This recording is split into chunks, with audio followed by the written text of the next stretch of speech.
Bien, volví a empezar con ese cliché. Vamos a hablar ahora de Hegel, que es el otro representante del idealismo. Pongo bien grande acá el panlogismo, significa que todo es lógico, pero esto voy a explicar un poco después. Y voy a arrancar por acá. No, mentira, voy a arrancar por acá. Hegel pensaba, creía, estaba convencido de que todo lo que existe en el mundo tiene alguna relación, está fuertemente relacionado. La cuestión es que en algunos casos descubrimos esa relación, ya lo descubrimos, y en otros casos todavía no. ¿Por qué aún no lo descubrimos? Porque estamos en un periodo de evolución.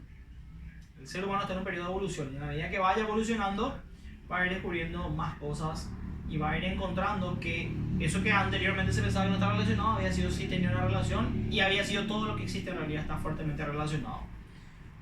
Para entender mejor lo que estoy diciendo o lo que Hegel quiso decir, vamos a poner un ejemplo. Anteriormente, cuando eran las matemáticas la única ciencia exacta que se conocía, seguramente no se sabía que tenía una relación con los fenómenos naturales, es decir, con la física, por ejemplo, ¿verdad? Imagínense, y yo me imagino a Pitágoras haciendo la fórmula de hipotenusa, y seguramente él habrá dicho, ¿qué tiene que ver la fórmula de hipotenusa para que caiga una manzana? ¿Verdad? ¿O qué tiene que ver la fórmula X fórmula con el tiempo que tarde un objeto en llegar desde una superficie hasta el suelo? Sin embargo, en la medida que la ciencia fue avanzando, que la mente humana fue evolucionando, fueron descubriendo que sí tiene mucho que ver. Y hoy día las matemáticas y la física son dos ciencias básicamente casi como que hermanas, que están fuertemente relacionadas. Se necesita de una a la otra. También se sabe que la física y las matemáticas ayudan a explicar muchos fenómenos químicos, ¿verdad? Y así, a medida que el ser humano fue descubriendo más cosas, fue dando cuenta que hay una fuerte relación entre los diferentes fenómenos, que a principio no parecía que tengan ningún tipo de relación. A eso hace referencia, o sea, dice Hegel que todo lo que existe está relacionado, todo tiene una lógica, ¿sí? Y al pensamiento, a la forma de pensar, que se caracteriza por creer que todo lo que existe tiene una lógica y nada ocurre por simple casualidad, es lo que se denomina el pensamiento panlogista o panlogismo. Entonces, lo que él dice es que todo tiene una explicación y todo está fuertemente relacionado. Algunas cosas ya las descubrimos y otras no. Pero en la medida que vayamos descubriendo más cosas o vaya evolucionando más la mente humana, vamos a ir conociendo y descubriendo de que este planteamiento que él hace es totalmente real. Entonces, a eso hace referencia por eso es que se dice que él era panlogista, o él seguía el panlogismo. ¿Por qué? Porque decía que todo lo que existe tiene una lógica, tiene una explicación y todo está relacionado. Y en la medida que vayamos evolucionando, la mente humana vamos a ir descubriendo más este tipo de relaciones hasta que va a llegar un momento en el cual llegaremos a lo absoluto. ¿Qué es lo absoluto? Lo absoluto es aquel momento en el cual descubrimos que la relación existe entre todas las cosas, descubrimos todas las leyes, descubrimos la lógica de todo. Una especie de utopía, ¿verdad? Entonces, ese momento donde logremos, la mente humana llegue a su tope, poder conocer absolutamente todo y poder entender todo lo que le rodea, va a llegar a lo absoluto. Ahora, ¿cómo llega a lo absoluto? A lo absoluto llega por medio del proceso dialéctico. ¿Sí? Es como genial, porque todo lo que fue diciendo está relacionado con otra cosa que también dijo, ¿verdad? Es como que es muy lineal su planteamiento. Entonces, este momento, a lo absoluto, es decir, cuando descubramos la lógica de todo, vamos a llegar por medio del proceso dialéctico. El proceso dialéctico es el proceso que consta de 3 pasos, ¿sí?, que se van complementando uno con el otro, y así va evolucionando el conocimiento. Para poder entender esto, vamos a poner un ejemplo. La tesis es el planteamiento que se hace referente a algo, así evoluciona la ciencia, se plantea algo y eso queda como verdad absoluta hasta que venga otra cosa y plantee lo contrario y lo demuestre, ¿verdad? Vamos a poner el ejemplo de Heráclito, que decía que todo se mueve, todo cambia. ¿Sí? Entonces, hace un planteamiento, hace un razonamiento que dice que todo cambia. Todo lo que existe está en constante cambio. Luego aparece un Parménides y dice que las cosas son inmutables, es decir, nada cambia. Entonces encontramos una antítesis. Heráclito hace una tesis, es decir, un planteamiento. Todas las cosas cambian, están en constante cambio. Sin embargo, viene Parménides y dice, está equivocado, amigo, nada cambia, las cosas son inmutables, es decir, no sufren cambios. Suena, de hecho, que es antagónico, ¿verdad? Se propone una tesis y luego viene una antítesis que es todo lo contrario. Hasta que aparece el señor Platón y dice que algunas cosas cambian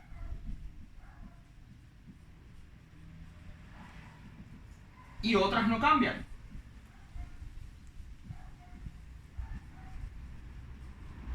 Entonces, ¿qué hace? Estos dos planteamientos que eran totalmente opuestos y parecieron a simple vista que son incompatibles, aparece un tercero que agarra cada una de ellas y las complementa. Y ahí se formó una síntesis entre la tesis y la antítesis. Esta síntesis de estas dos premisas. Pero esta síntesis que es de estas dos premisas pasa a ser nuevamente una tesis. Es decir, luego viene un cuarto y nuevamente plantea algo totalmente opuesto a esto. Entonces, lo que forma parte de la síntesis de estas dos premisas pasa a ser la tesis de una siguiente premisa.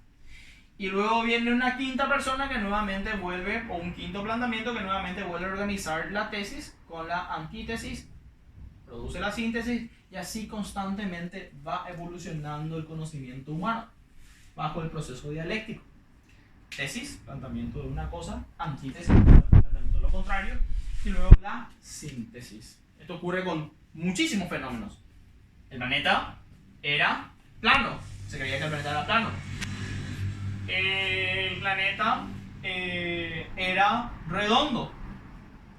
Y hoy día se sabe que sí, el planeta es ovalado, pero por las dimensiones del planeta y de los seres humanos en proporción al planeta, vos podés caminar cientos de kilómetros y tener la sensación de que estás caminando en un lugar plano, entre otras cosas, ¿verdad? O sea, voy poniendo ejemplos como para que se vayan entendiendo las características de la tesis, antítesis y síntesis, cómo se va aplicando esto a la ciencia o a los conocimientos en general y cómo va evolucionando así la mente humana, ¿sí? Entonces, atiendan cómo vamos englobando todos. Dice Hegel que todo lo que existe tiene una lógica, nada es por casualidad, todo tiene una regla y que va a llegar un momento en el cual vamos a poder lograr conocer la regla de todo. Ese momento le llama el absoluto. Mientras, ¿cómo llegamos a ese momento? ¿Cómo el ser humano se acerca al absoluto? Por medio del proceso dialéctico. Ahora, una pregunta muy importante. ¿Cómo se llama este proceso antes de llegar al absoluto? Se llama alienación. Y ojo con este término porque es un término que después lo utiliza Marx y le da otro significado, otra definición, pero la gente tiende a confundir. Es decir, para Hegel, alienación es el momento en el cual la mente humana está acercándose al absoluto. Mientras llega al absoluto, la mente está alienada. ¿Se entiende? Ojo con esto, aclaro bien, porque después con Marx le da otro significado y la cosa cambia, el término cambia. Entonces, la alienación según Marx es una cosa, la alienación según Hegel es otra. ¿Okay? Ahora vamos a una... Entonces queda bien claro ya a qué hace referencia el proceso dialéctico, lo absoluto y panlogismo. Ahora vamos a la evolución histórica. Hace referencia a que compara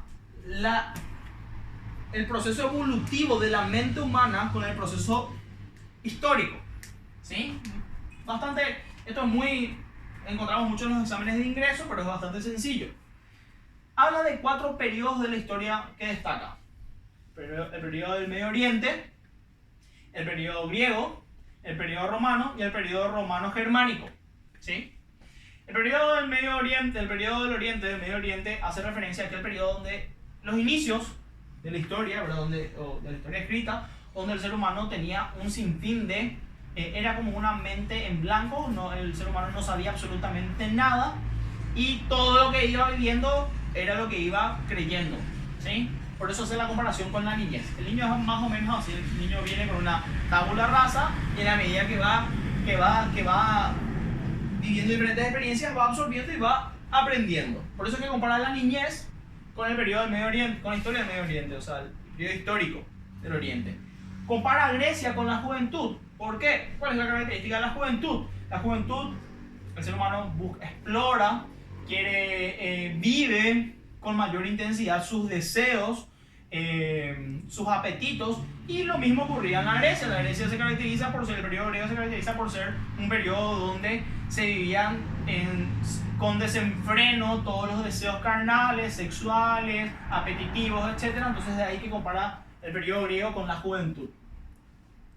Compara el periodo romano con la adultez, porque el periodo romano se caracterizó por ser un periodo mucho más organizado y mucho más solvente, ¿sí? El gran imperio romano, donde había mucho más orden y mucho más fortaleza.